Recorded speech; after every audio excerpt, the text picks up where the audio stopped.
welcome to My Life as a Dad. Today's guest is Dr. Alyssa Berlin. Dr. Berlin is also an active mother with 4 children. Welcome, Dr. Berlin. Thanks for being here. Thank you for having me, Robert. Great. Can you just give me a little bit of your background as far as a perinatal psychologist and kind of what you do when you're not mothering the 4 children? I'm not mothering the 4 children. Sure. When my background is in women's health and body image related issues, and then as my husband and I started having kids, I segued my practice more into the transition to parenthood. So my focus is very much on how to work with the couple to really strengthen that unit so that when the baby comes and the stress of having a baby kind of enters into the picture, that the couple is really prepared for that stress and it doesn't have to cause a rift in the couple or a downward cascade in marital satisfaction. Mm-hmm. So I really work with helping the couples adjust for parenthood. We spend a lot of time talking about how to prepare the gear or how to prepare for the birth, and I like to kind of think about the after. Kind of the analogy that I use a lot of times is instead of preparing for the wedding, I want you to prepare for the marriage. So instead of preparing for that one-day event, as important as it is, I want you to prepare for life as a parent. Right, which is huge. And that's not taught in a lot of ways. Right. And that was one reason why we wanted to have you on the show. So let's start and as you said, labor and delivery is a 24 to 72 hour period. But there's a lot that goes on before that, and there's a heck of a lot that goes on after that.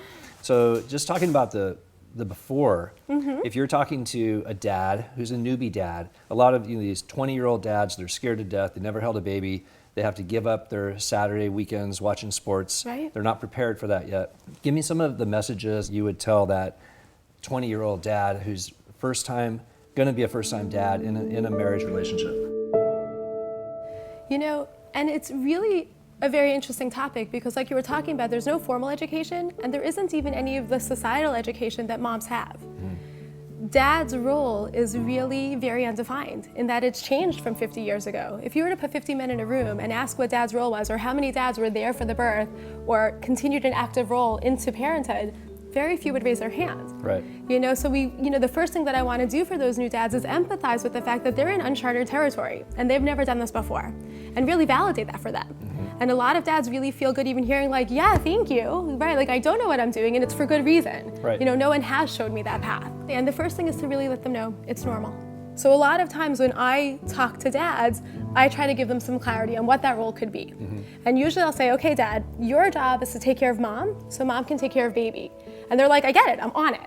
But like now I know what I'm gonna do because when I'm getting mom a glass of water while she's nursing, I'm a rock star. Right. And I'm doing my thing, I'm being a dad. Right. When I'm taking the baby and changing the baby so she can go to the bathroom by herself, again, I'm doing my thing. And that's huge. So I think that's the first step of your job is to take care of mom so mom can take care of baby. Mm-hmm. Also while she's pregnant. Also while she's pregnant. Right. And again, it's the small things. A lot of guys are afraid to sit down and talk to their wife. And they're afraid to say they're afraid. Right. So I think it's the point of it's normal is very good. And then supporting. Right. And then what's a third thing that they would do? And the big part of it is through what we do and starting to communicate to our pregnant partner that we're a team and we're in this together. We were together when this baby was conceived, and just because mom's the one carrying the baby, it doesn't mean she's the only one involved now. Mm-hmm. So behaviorally for dad to, small things, come along at prenatal visits, already signaling to mom, I'm in this with you. And if mom feels supported, she'll be much more understanding of the places where dads may be feeling a little bit more insecure.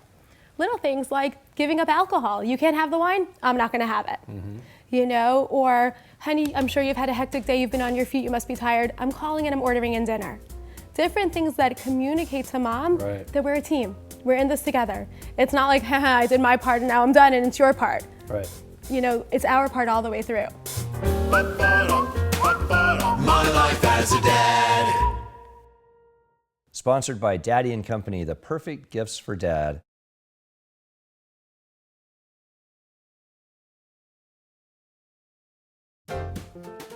Check out more episodes of My Life as a Dad by clicking here.